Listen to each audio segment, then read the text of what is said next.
Hey, wait! Sorry. I am so sorry to bother you, but I could really use your help. I'm trying to escape the date from hell right now, and the way that guy was screaming at me, I don't feel safe walking back to my car by myself. Is there any way I could convince you to come with me so he doesn't follow me, or, I don't know, try something weird? Wait, just like that? Okay, thank God. You are a lifesaver. I'm parked a couple blocks this way. Come on, let's get out of here. I mean, the sooner I don't have to worry about that creep staring at me, the better.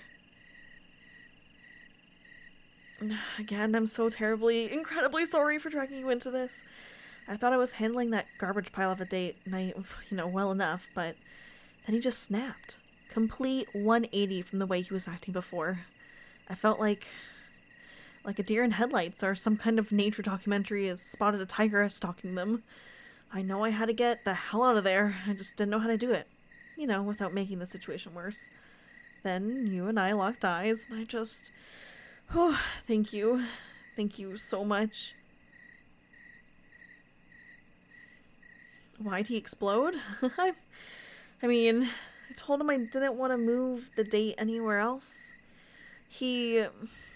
Honestly, I should probably start from the beginning. This might just turn me into ranting about how miserable it was to find someone, though. Are you sure you're up for that? Okay. But you've been warned. That guy was supposedly my coworker Nicole's cousin or something. She knows that I've been single for a while and looking for someone. So, for the past couple of months, she's been pushing me to let her act as matchmaker for the two of us. Oh, you should totally give him a chance. He's such a nice guy, but just can't seem to find a good woman. And he's so sweet. He has a great job. I think you two would be so good together, and he's just the sweetest guy. Ugh, I should have listened to my gut. She literally wouldn't, or couldn't, tell me anything about him other than he was employed and he was nice. That was it. That was the first of many gigantic red flags. But apparently, I'm colorblind. If I find out she's pushed him onto me so that he would stop whining to her about being single or something like that. But yeah, a couple of days ago I finally caved and said I would give him my number and he could text me after work.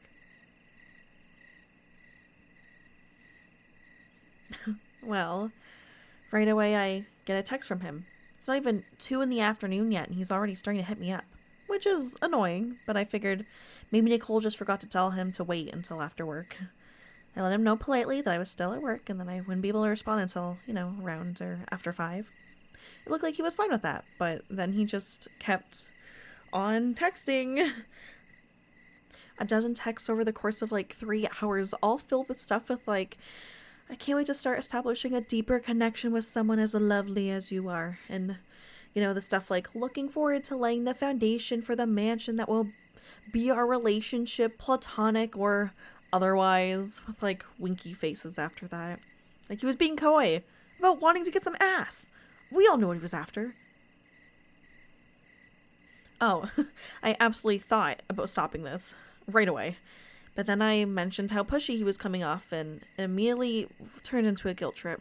He went on and on about how it had been so long since he's had a partner and he just didn't know how to establish boundaries or where they were, and he was just so excited to meet someone as wonderful as me, and he couldn't contain himself, and on and on. He made me feel terrible for being uncomfortable with what he was doing, and he was a pro at it. I didn't realize he was doing it deliberately until a few minutes ago. It was like that back and forth for the day, and we chat for a little, and then we got, he's super needy and pushy and personal, and then when I called him out on it, he would dial it back while making me feel like shit even more. Eventually, I decided to pull the trigger and arrange a date for tonight. I figured that I might as well just get things over with and, first find out firsthand if he was actually a nice guy or, the nice guy he was consistently, or the nice guy he constantly kept telling me he was, or if my instincts were correct and he was just another creep. I don't remember the last time being right about something was so disappointing. Oh, I could tell you right away I knew I made a mistake. As soon as he sat down, the conversation was all about him, and all he could offer me, regardless of whether or not it's what he wanted, He asked about my job, and then immediately turned around and went on about his own and how he could provide for me and how I'd never have to work another day in my life. Previous relationships came up, and he interrupted me constantly, saying how he would obviously never be as horrible as any of my exes were. He said he wanted to know me and know what I was looking for in a partner. Then, without giving me a chance to answer him, he gave this long, nitpicky list of every criteria his perfect match needed to meet, and look, I'm not about to shit all over the world, trade wife thing or whatever. I'm focusing If focusing your attention on raising a family and keeping the house in order is what you find fulfilling, go ahead. Play old school Susie Homemaker. Hell, if and when I'm ready to completely settle down and have kids with someone, I'm not going to 100% rule out that path for myself, if it is an option. Yeah, exactly. Yeah, see, you've got it.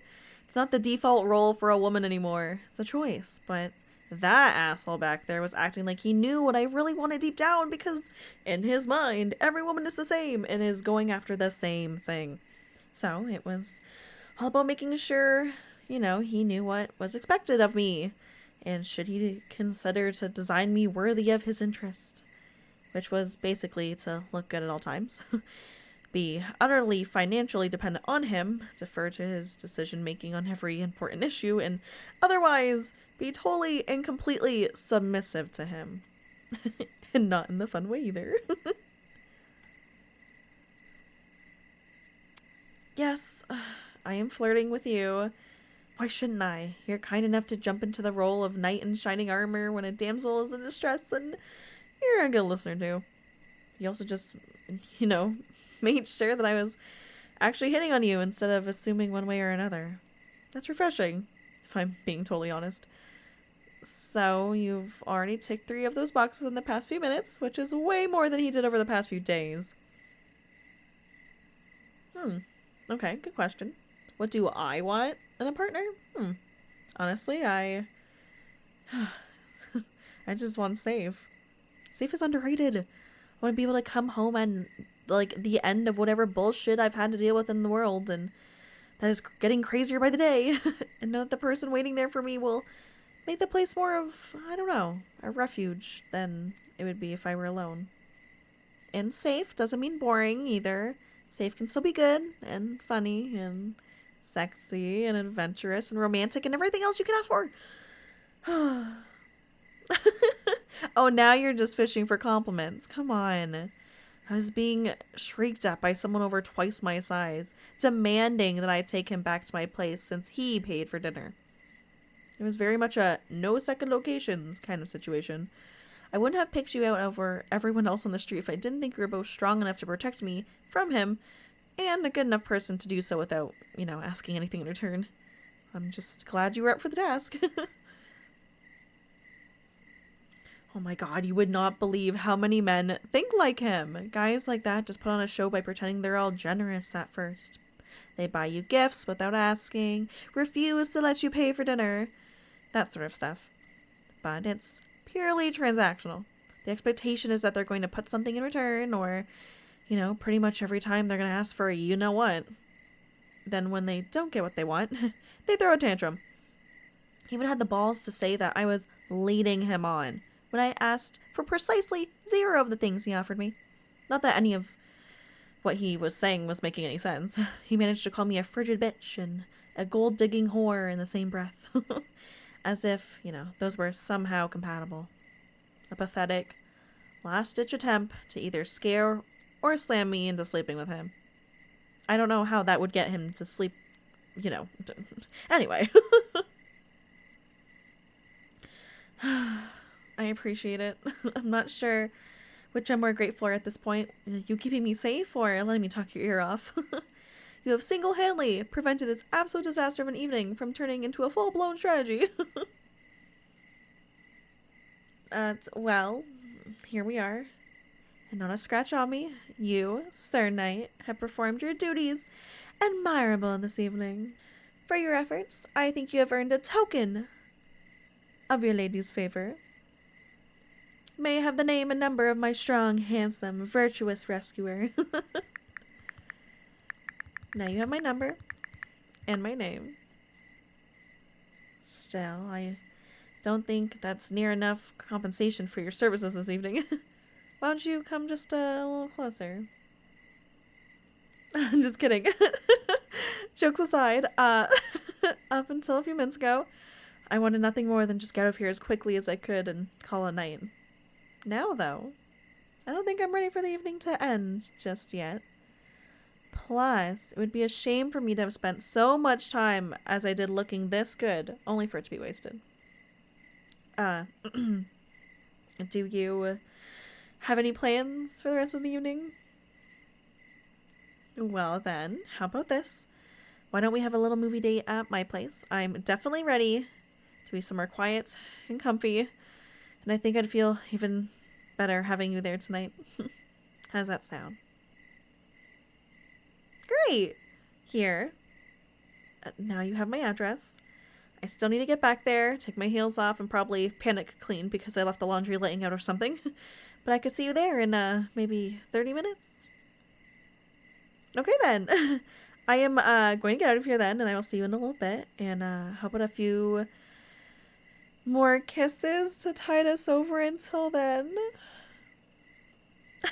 By the way, if you play your cards right, I might just put those heels back on for you later. I can see that that's got you invested now. I wonder how much that movie we're gonna actually get through. I'll see you in a little bit.